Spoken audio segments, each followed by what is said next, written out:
Welcome back to Manufacturing Talks.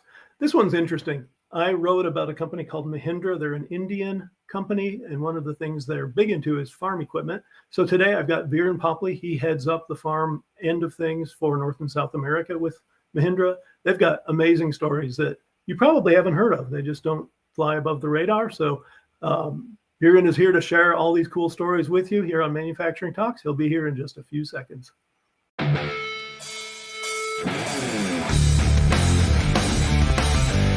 Welcome to Manufacturing Talks with Jim Vinosky.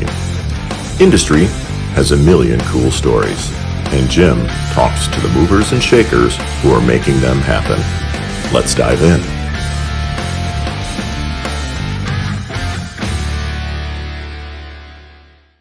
Hey everybody, welcome back to Manufacturing Talks. I'm Jim Vinosky, and I'm really glad to be talking once again with Viren Popli from Mahindra. He and I talked, it's been a while ago, but we conversed for an article I did for Forbes several years ago, and he's president and CEO of North and South America for Mahindra Farm Equipment. So really interesting topic. Welcome, Viren. Thanks. Thank you very much, Jim. It's a pleasure to be here and pleasure to be here once again with you. It's always fun talking to you. And more than me answering questions, I go with something new when I talk to you. So I'm looking forward to our conversation. Well, I've been looking forward to it too.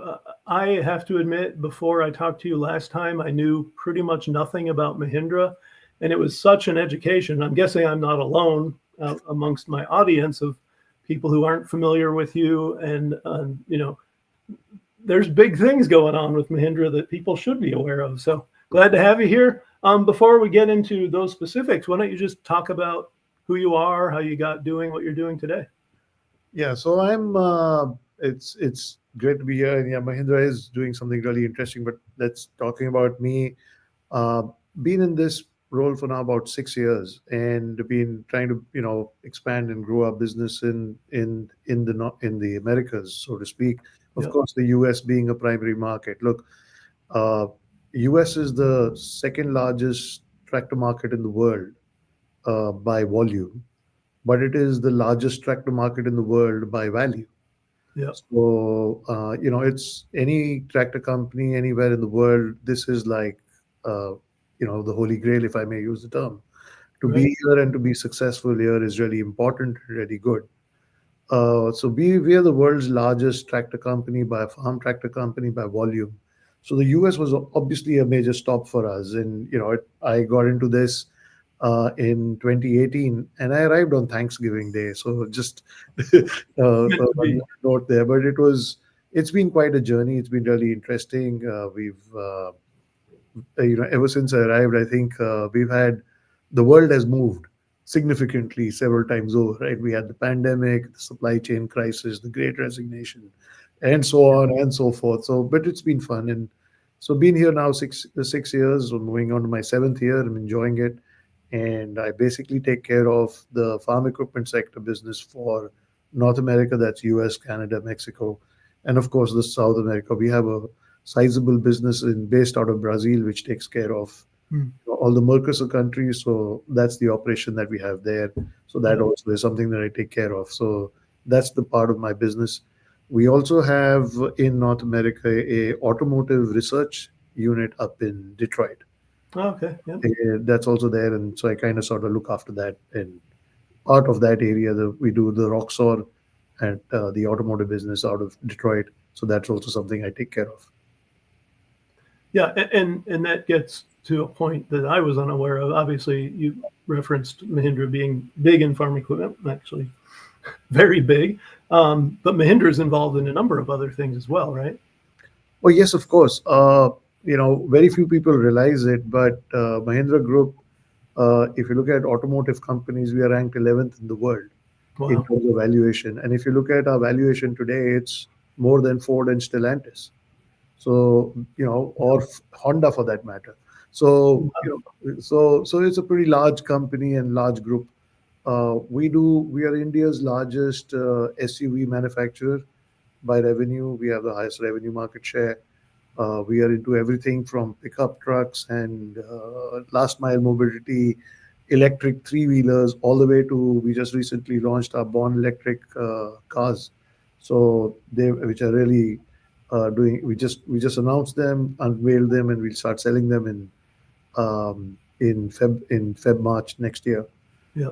We are into real estate. We actually operate we built and operate two big cities in India.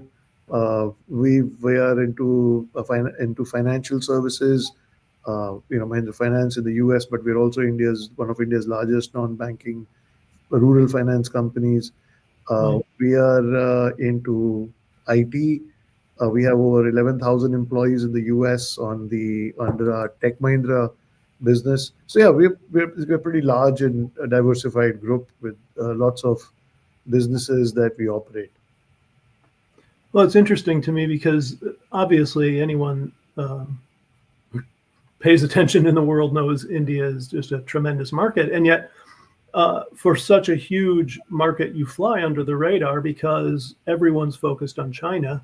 And unfortunately, it's because we're friends. And so we don't have all the drama. And I just find that fascinating that, a company like Mahindra can kind of be in the shadows because we don't have those conflicts. Yeah, it's actually, you brought up China, and that's something that, it's 6 years that I've been here. And, the question that you asked, why is it that, why is China such a major part of the US and not India? And, I spend a lot of time thinking and talking about that, and been working on that quite a bit, because I think, one would assume that India and US would have much stronger relationships as compared to US and China. But, a lot of it is based in history and how things have happened and companies' experiences. We've not had, for some reason, and the point is, you have a very large Indian community in the US as well, which is thriving. It's not like one, when you look at the Indian or Indian origin community in the US, it's the average income is, I think, the highest in the country, in a sense, Yeah. right? So they're obviously there. You're seeing so many Indian CEOs suddenly appear in so many large organizations in the US. Right. But Yep. at the same time, when you talk about trade relations, they still continue to be fairly muted. Uh, and there's a reason for that. I think one is the structure of the industry. We talk about manufacturing. So the Indian structure of industry is largely driven by MSMEs, right? Small and medium Yeah. small and medium businesses, who may or may not have the opportunity to, or the wherewithal or the capacity to come to the US and actually sell their wares, so to speak. Right. The second is, scale in India has not been there because we didn't have great access to capital, Hmm. which is now changed, right? With private equities and all these companies, suddenly the availability of capital has gone up pretty dramatically. Yeah. So if you start looking at what's happening on financial flows and movement of money and all, you're starting to see that start. And I think that's the first step. The second step is, the opportunity of scaling and whatever else. And I think Mhm. also, uh, so far, China was, in a sense, promoted by the US government, right? Right.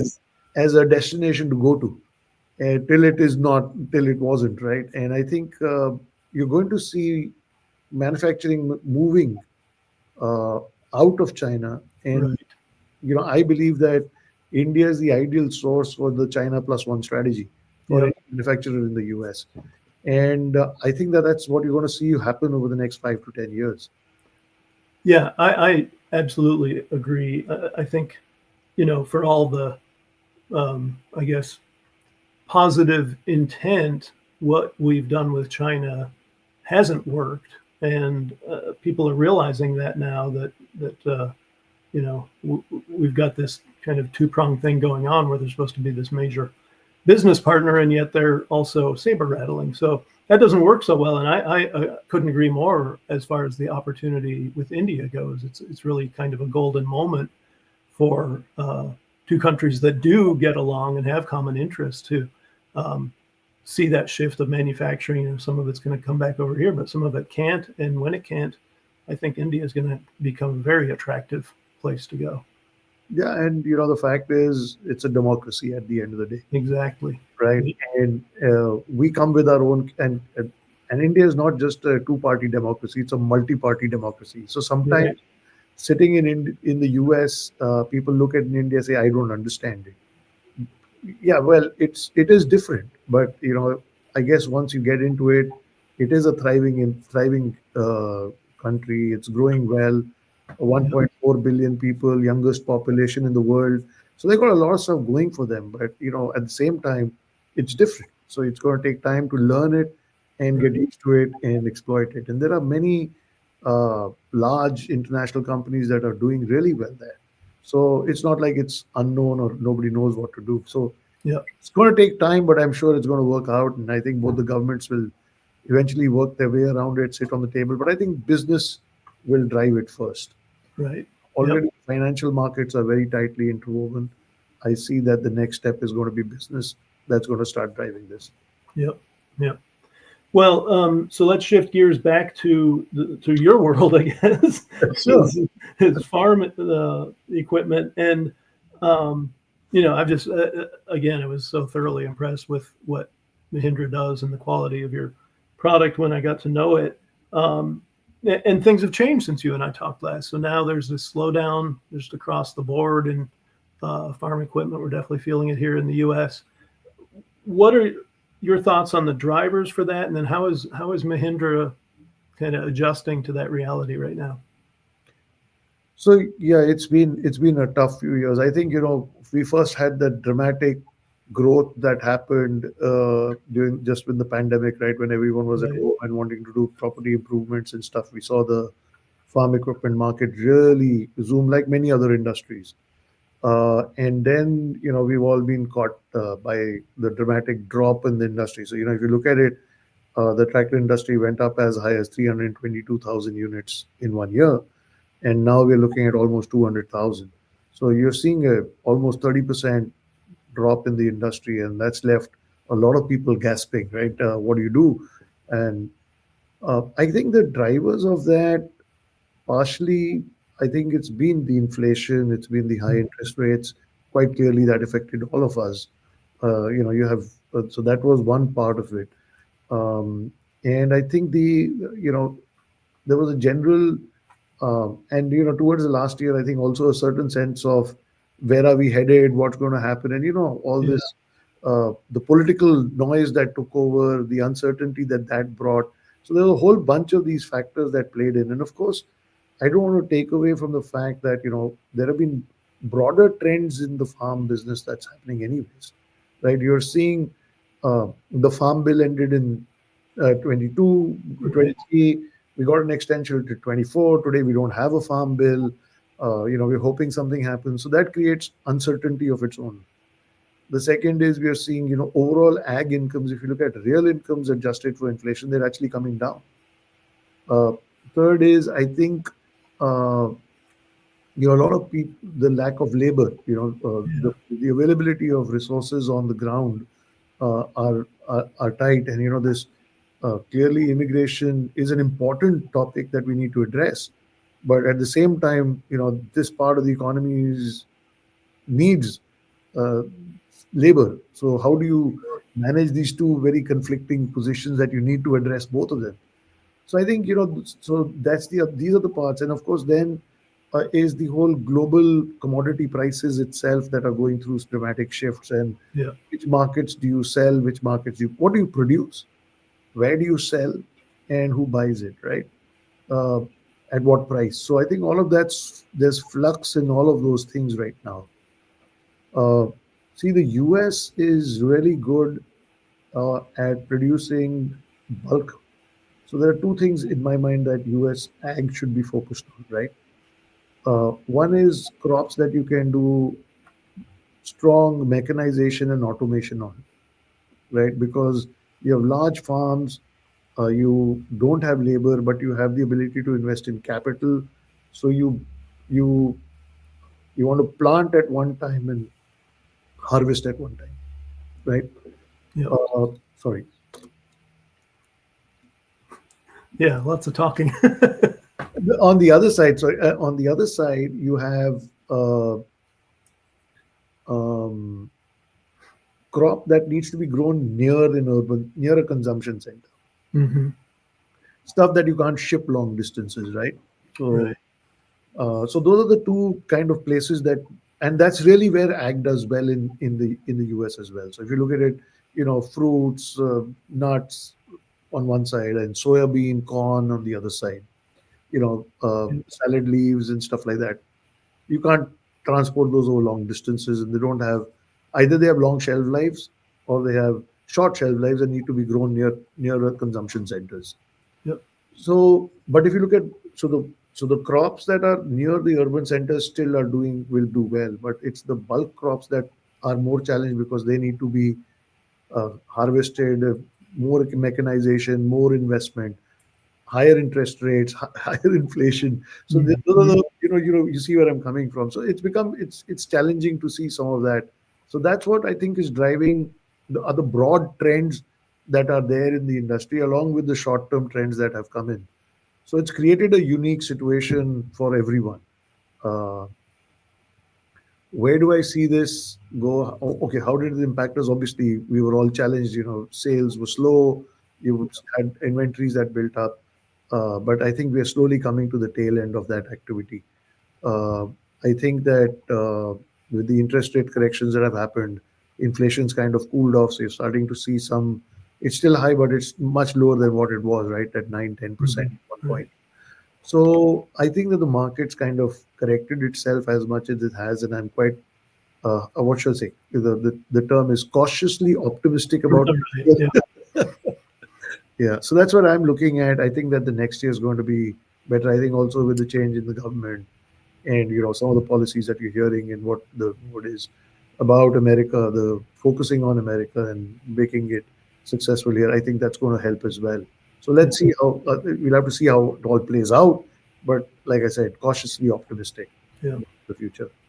Yeah, and I agree with you there as well. I think a lot of the uncertainty goes away now that the election is over, and I think we've got some pro business policies coming.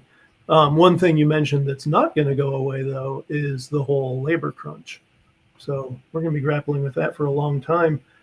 Let's talk about technology then. So mechanization on farms has been around for a long time, but there's other opportunities. I know there's high tech stuff that is on tractors now. Where do you see that going? Where do you see additional opportunities to help with the labor side of things when it comes to applying tech solutions?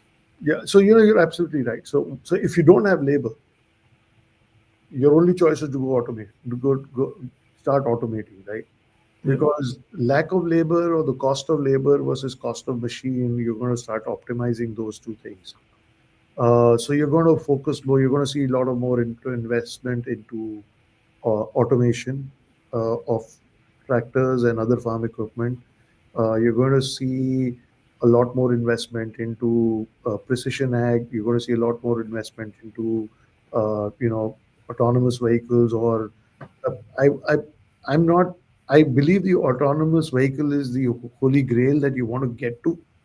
But I think what you're going to see in between is you're going to see a lot of driver assist, if I were to call Yeah. it, right? It's like in the car, we are seeing one is to leave your hands and let the car drive itself. Hmm. There's a lot more to be said about, cruise control, blind spot indicators. We Yep. become used to those things. So as I think you're going to go through that journey in ag as well. So Yep. it's not going to be that the farmer is going to sit in his house and say, okay, the farming is being done by a vehicle and I'm not going to go on the farm. But I think there's going to be a journey to that, and we're going to go through those steps as we move forward. Uh, I think you're going to see a lot more AI coming in. AI in terms of predictive analysis of what's going to happen, when do I Mhm. harvest, when do I plant, get that efficiency of those factors in much more. Uh, but to do that, you need to make sure that you have strong, reliable bandwidth of data connectivity and data coverage as well. So Yep. all these factors need to come through, and all of these are going to be driven by you need power to do them. So Oh yeah. reliable power, continuous power availability. How do you ensure that you've got these? I'm going to maybe I'm there's all these weather events that are happening. You're seeing power lines go off. You don't have power for a week. Uh, Hmm. how do you run a business then? How do you run a farm if you don't have power? When everything's driven by power. So Yep. it's going to be an interesting. do you go solar to get off grid?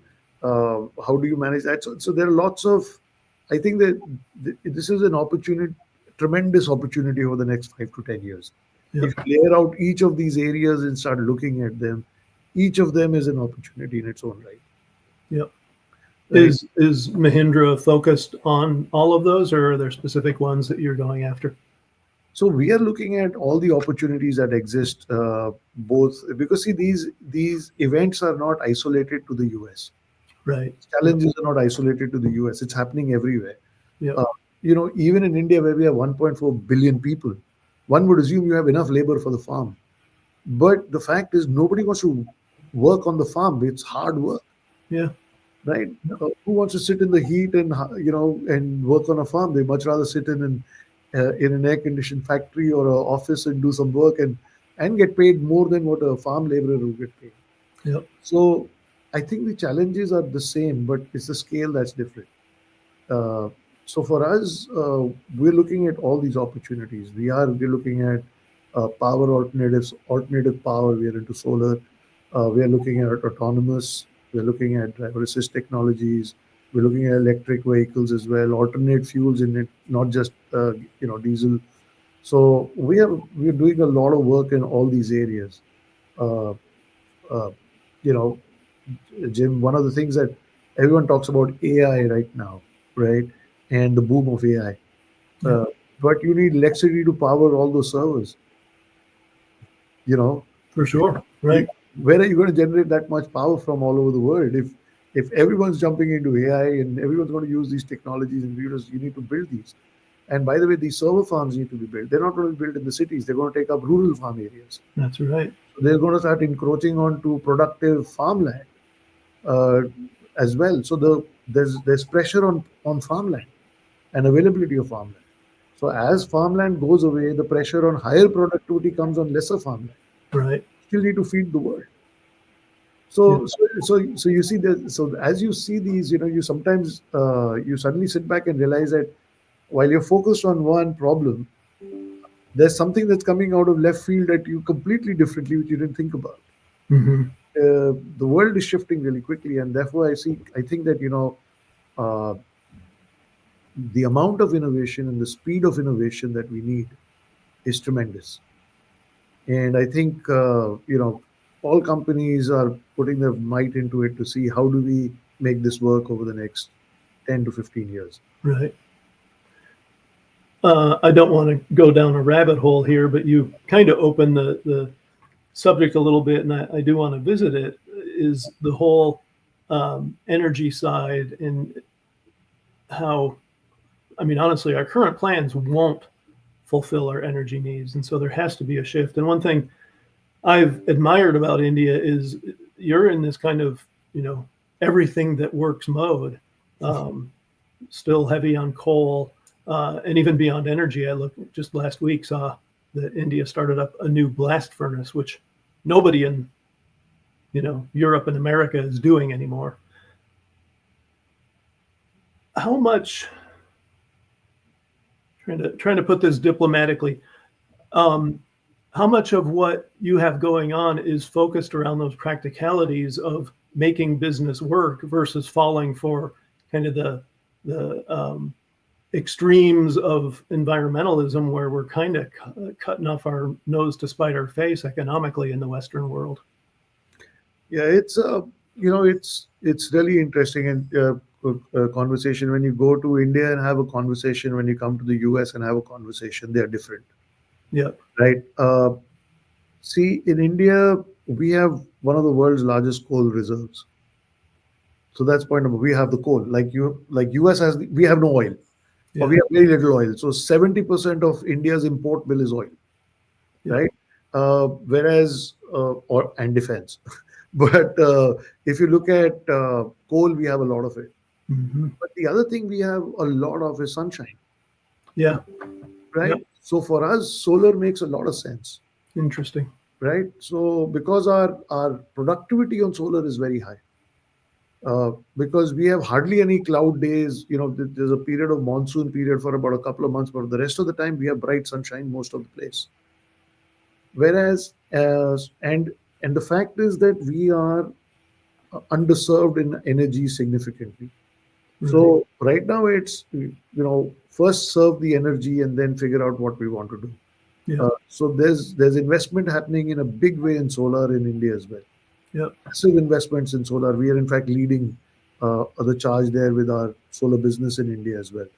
Yep. But in the US, I think it's a different play we need to figure, because the second thing is in India we're very crowded together. 1.4 billion people in, I think, one fourth the land mass of the US. Mhm. Right? So Yep. think about it. So our cities are more crowded. Our farms are smaller. The people are living closer together. So the distribution of power is not that much of a challenge.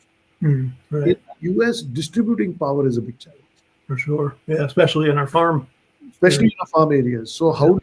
how do you manage that? And the second thing that is there is, because the distribution of power is a challenge, most of our grid in the US is above ground, right? So we still have poles, and the weather conditions we have here are such that we lose power. I'm living in Houston. I think 3 years in a row I've lost power every year. Yep. So Um, so oh, yeah, but so that's what I see. I think you got to be pragmatic. yeah.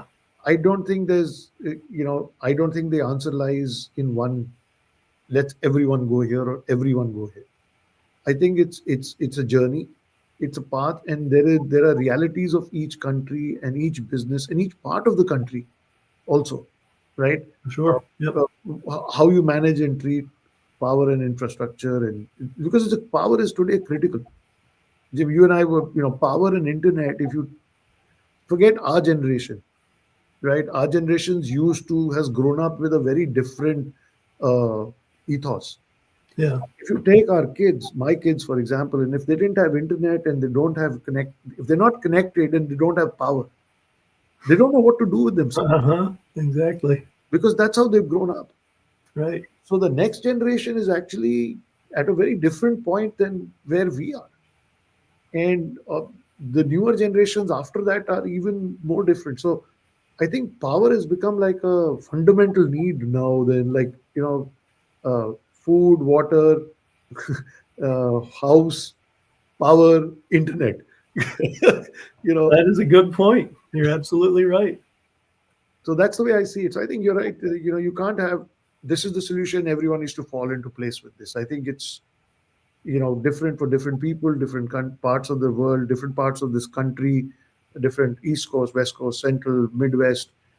You Even if you take a decision between where I am today in Houston, and if I Mhm. were to go 40, 50 miles out, their needs and their approach to power will be completely different than mine. Yeah. I'm 100% grid reliant, Yep. but the person who's 40 miles out has a generator there which is using diesel to generate power. He doesn't have a choice. Right.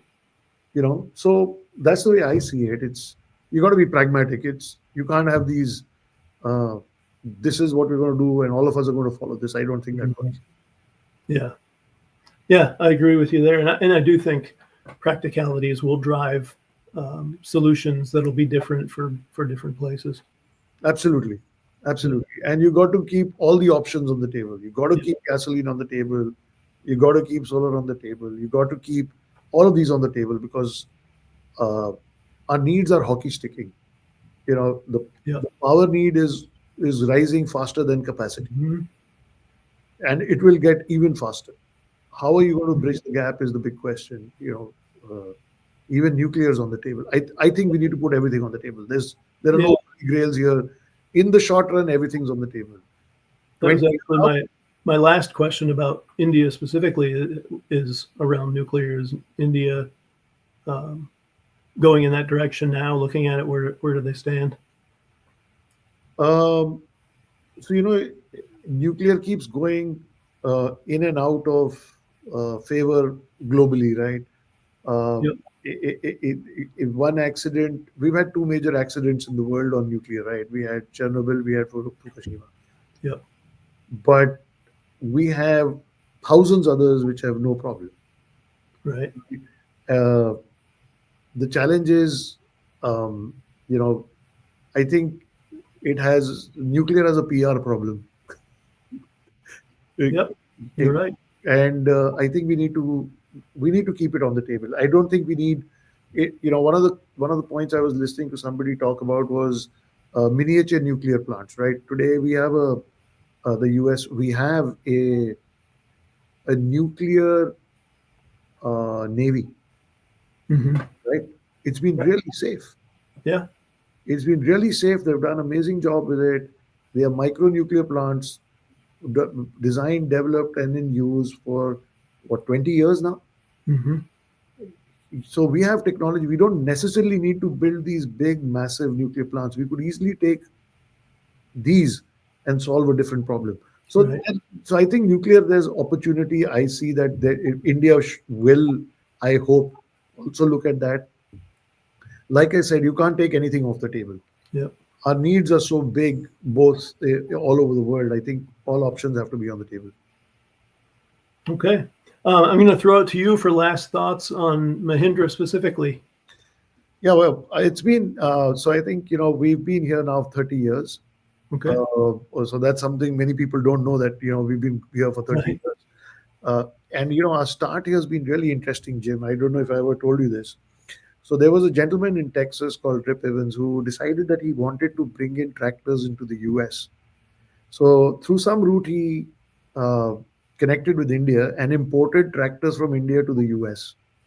And he would then take his pickup truck and drive all over the US selling these tractors, right? And that's how we entered the US. And, Wow.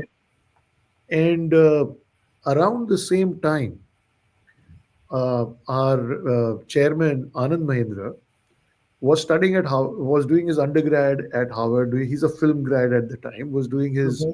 studying there, and during the vacation came down to Texas and sat in this guy's pickup truck and used to drive around Texas to learn about what's going on and what he's doing. As a summer vacation, he would be doing this.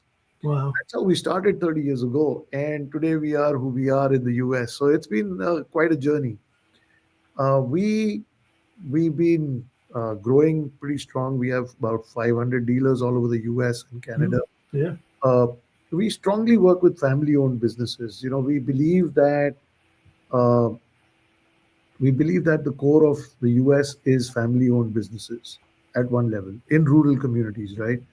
And so all our dealers are family-owned businesses. We really work with them, and we have a pretty wide range of tractors. We just launched a new range of tractors in the 0 to 20 horsepower based on the OJA platform, which is technology driven, Yep. where we've got telematics, and we've started putting some of the technology that you only get in big tractors into these tractors, because that's one of our advantages. When you're the world's largest tractor manufacturer by volume, you can take a technology and use our volume to bring the cost down in such a way that everyone can use it. We Right. democratizing technology in a sense to everyone. Yep. So that's what we do, and that's what we're doing with this. So that's the stuff we're doing. We've recently, everyone else was leaving Detroit. We just set up our plant in Detroit. So we set up a manufacturing facility in Detroit and Houston, 2 locations. So we're very excited about the future, and of course, we're going to continue to invest in the US. It's a critical market for us, and we've got great support, great partners here, and it's been good. And we're looking forward to continue to grow and expand here. Well, that's a great way to wrap it up. And I'm really interested in following what Mahindra does here. Always fascinating to learn a little more about you guys, because it's such a phenomenal story. So I thank you for coming and sharing it with us. No, thank you, Jim. Thank you for having me, and thank you to all the people who are listening in. And I'm sure they must be enjoying your conversation. I look forward to keeping in touch as well. All right, good deal. Yeah, and I'll echo what Viren said. Thank you to all of you out there. You're why we're here, and we're here every Tuesday. So we try to bring you very interesting manufacturing stories. I can't promise they're all going to be as interesting as what Viren brought us with Mahindra, but they're all going to be at least a little interesting. So tune in. We'll be back here next Tuesday. Thanks a lot. And this is Jim Vanowski with Manufacturing Talks signing off. So long.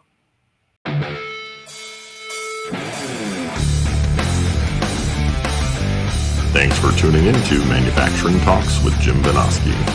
Watch for new episodes dropping every Tuesday. And don't forget to like, share, comment, and subscribe.